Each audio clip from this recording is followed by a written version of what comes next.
What's up, good people? Mark Holmes here, and as always, I want to say thank you all for watching, commenting, subscribing, and being part of the Joe Boo Sports Report. Without you guys, as well as you ladies, you know that this literally does not work. I hope everybody's having a great Cinco de Mayo.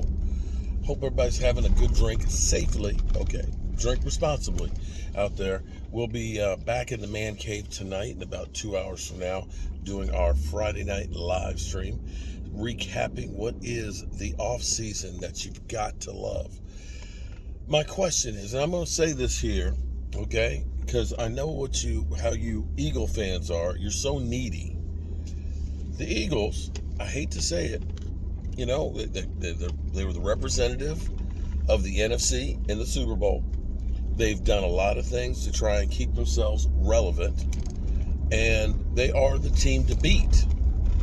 And as I look around at the NFC right now, to me it seems like there's opportunities. You know, we've got the San Francisco 49ers, which have beat us twice the last 2 years in the playoffs. You know, they have a very good team. Their question still is quarterback. We'll find out if Sam Darnold is actually starting for him, or Trey Lance, or if Brock Purdy gets back after the surgeries that he's had.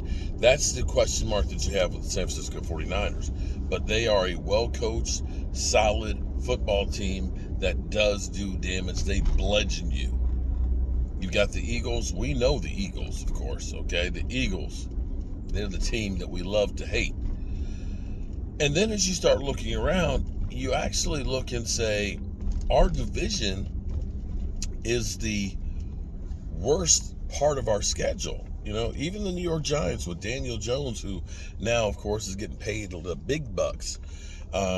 Hopefully they end up getting Barkley signed in a contract, because he said he's not signing the franchise tag. But they're a credible team.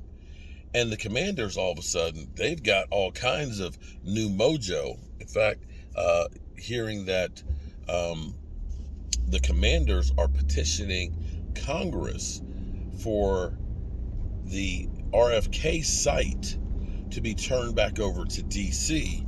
because they're hoping that they can actually take the Commanders with the left hands up back to D.C.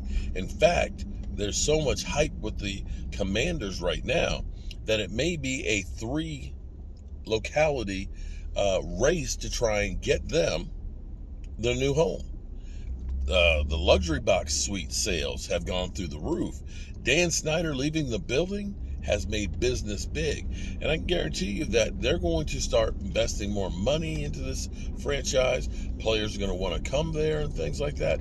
They're going to be a team to reckon with. Now, I'm still mystified why they didn't try and draft a quarterback. I guess they believe Sam Howell is the guy. Maybe they're just tired of trying everything to get a quarterback, because Lord knows they paid Carson Wentz last year. They've drafted guys from, number one, from Dwayne Haskins and RG3. They've signed big name quarterbacks from Donovan McNabb to Alex Smith. It's kind of like, it doesn't matter what they do at quarterback, because it's all going to end up being the same. As Shady McCoy would say, ass. That's what they got at quarterback. But the Cowboys, I look at it from the NFC. Take a look at the NFC South. Tampa Bay no longer has Tom Brady. Atlanta, yeah, okay. Carolina should be better, although they screwed the pooch by not keeping their coach. That was stupid. Who am I missing? I said Atlanta, Carolina, Tampa Bay, New Orleans. Do you really believe in Derek Carr? I don't. They got a great defense, but I still don't believe in Derek Carr. And now you've got the bad man taking his show to the Jets. Nobody believes in Kirk Cousins. The Bears will be better, but they're still the Bears. And Detroit might be the team to watch in that division. So as you start looking around at the NFC, the Rams should be better if Matthew Stafford is healthy, but I'm not sure that they're the same team. They've wholesaled talent. The Arizona Cardinals, we know they're going to be terrible. They're pretty much fire sailing. Seattle will still be good. So you look at this and say, the Eagles are the team to beat. And that's a team we beat a lot. let's be clear here. Our division with Dak Prescott, we've owned it. We've owned it. But here's the real question, okay? We've done some incredible things. Getting Stephon Gilmore for a 5th round. Getting Brandon Cooks, getting another weapon for Dak Prescott for a 5th round pick. Getting rid of Kellen Moore.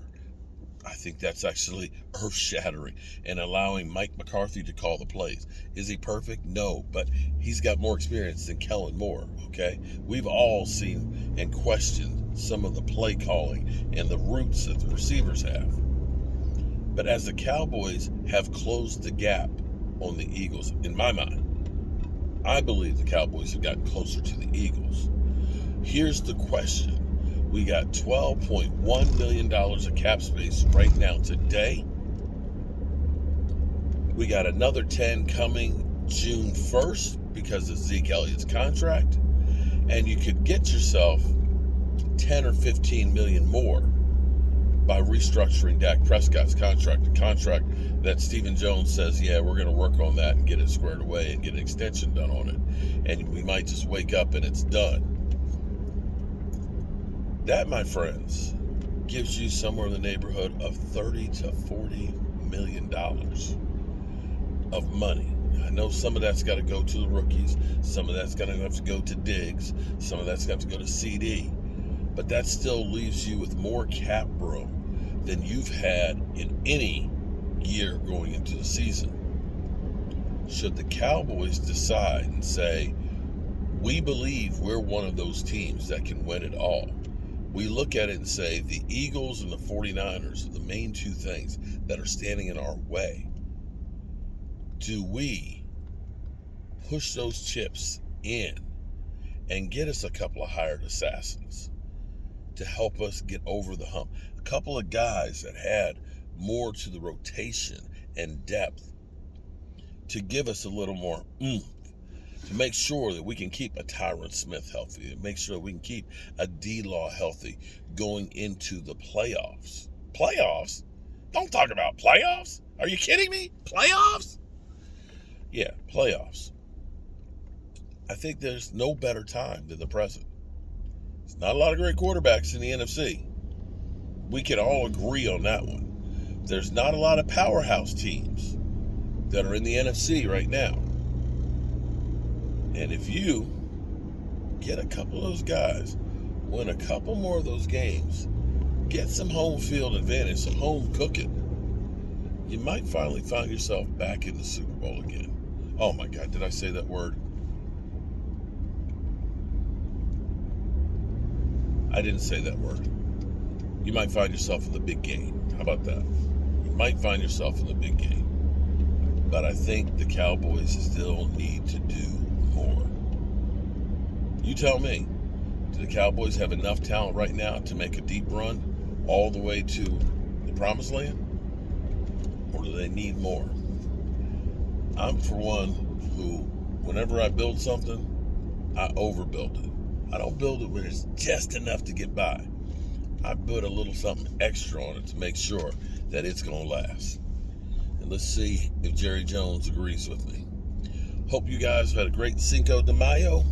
I can't wait to get back home, check out the fish, check out the plants on the outside and everything else, and sleep in my own bed next to my beautiful, wonderful, sexy baby. Goodness. Enough. Hey, baby, how you doing? Baby, baby, baby. Baby, baby, don't laugh. Don't laugh. I see the smile cracking. Hey, it's her fault. She married me. See ya.